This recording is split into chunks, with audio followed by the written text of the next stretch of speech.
Վախը ամենահզոր գործոնն է, երբ կա վախ եւ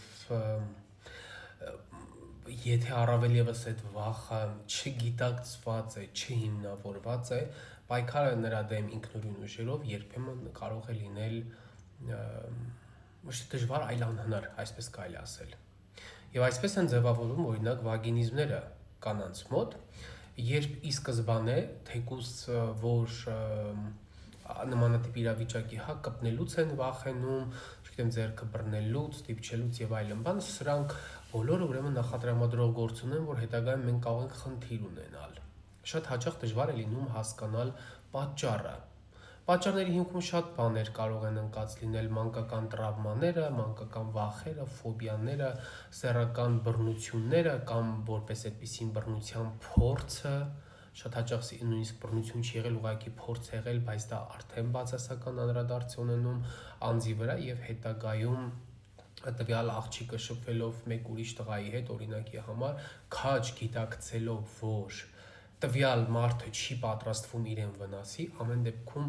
այդ ներքին տպավորություններ, այդ հոգեկան վիճակը, որ ինքը վերապրել է ինչ-որ մի ժամանակ, դժվարեցնում են, որպեսզի ինքը այդ բոլոր վախերից, տագնապներից ձերբազատվի եւ կարողանա այսպես լիովին տրվել այդ ամեն ինչին։